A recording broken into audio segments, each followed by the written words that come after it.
14h, 16h30, Philippe Montet sur France Bleu. Nous irons au château de Mossette dans les Pyrénées-Orientales. Il y a un truc très très sympa qui s'est mis en place, c'est un opéra qui est à la fois mené par des professionnels, donc là il n'y a pas de surprise à proprement parler, mais qui a aussi intégré une partie de la population du village. Une espèce d'amalgame comme ça, nous en parlerons avec René Planès qui sera avec nous dans cette émission et en direct. 14h, 16h30, Philippe Montet sur France Bleu. 14h22 sur France Bleu en Languedoc-Roussillon. Je vous propose une halte. Une halte à la fois pour le patrimoine et pour la culture musicale. Nous allons la faire du côté de Mossette, un petit village des Pyrénées-Orientales. France Bleu, le guide de votre été. René Plane est avec nous, bonjour. Bonjour, Philippe Montier. Merci madame d'être à nos côtés.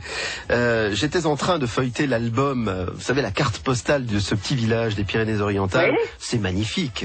C'est très beau. C'est très très beau. C'est très beau, face au Canigou. Voilà, on aperçoit le Canigou par beau temps. Je ne sais pas si c'est encore le cas cet après-midi. Oui, c'est encore le cas aujourd'hui. Bon. Je l'ai juste en face. C'est parfait. L'un des plus beaux villages de France accueille une série de spectacles très originaux. Parce que, René Plane, vous allez nous l'expliquer, c'est à la fois un mélange de spectacles professionnels et un mélange de population locale qui s'investit dans ce spectacle, hein, c'est ça? Bien sûr. C'est un spectacle c'est le pari fou de créer un opéra dans la cour du château de Mossette.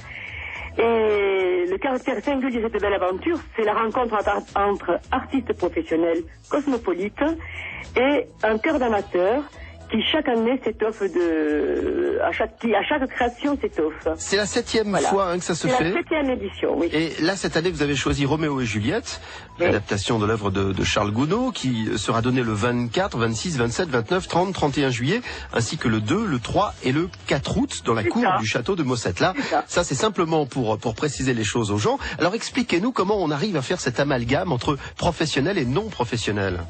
Alors, c'est d'abord la rencontre entre le metteur en scène Albert Ejden, un Hollandais installé depuis plusieurs années à Mossette, et Pierre Noah, un compositeur et metteur en son, qui est d'origine aussi mossettane.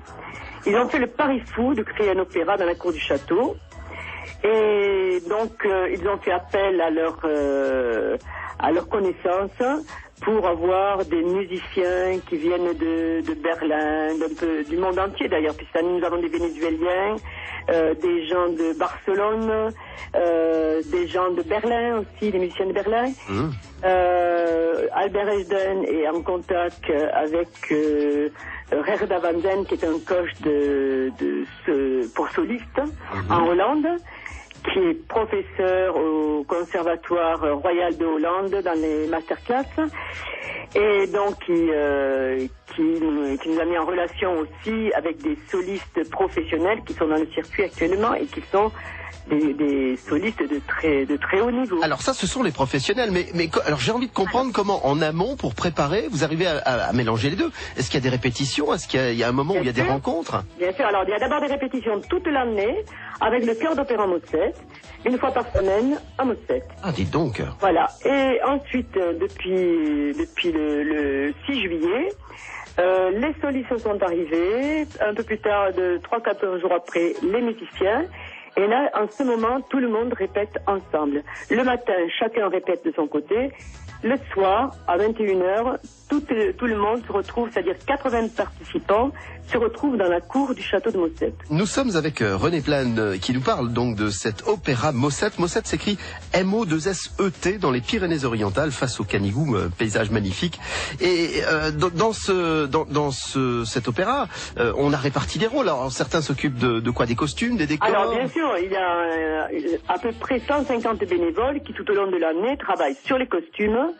Et puis bon, vers le mois de mai, sur les décors, sur les masques, les chapeaux, tous les gens qui ont des capacités de manuel travaillent sur ce spectacle.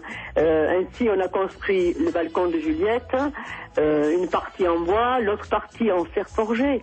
En véritable fer forgé. Ah oui, c'est un travail colossal. Par des amateurs, mais des amateurs qui aiment leur travail. Bon, on peut devenir fan, je vois, d'Opéra Mossette sur Facebook, je le dis au passage, parce que souvent c'est un lien entre les gens pour donner un avis, pour voir les photos des spectacles lorsqu'ils sont donnés, etc.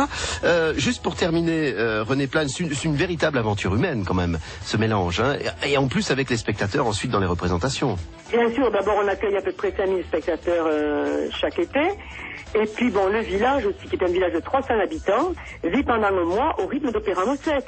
Donc ce sont les commerçants qui reçoivent tous ces publics, ce sont les gîtes qui sont pleins, qui sont remplis, et puis une animation permanente.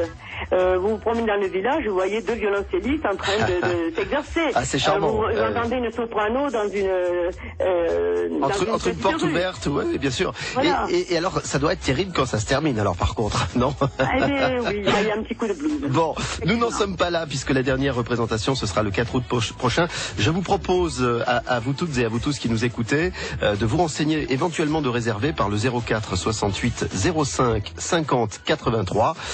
Et puis vous pouvez bien entendu aller donc ou sur Facebook avec Opéra Mossette ou directement par un moteur de recherche. Vous mettez Mossette, vous allez tomber sur le site internet qui vous donne tous les détails. On vous souhaite de belles représentations, René Plane. Et merci encore d'avoir été avec nous quelques instants sur France Bleu en Languedoc-Roussillon. Au revoir.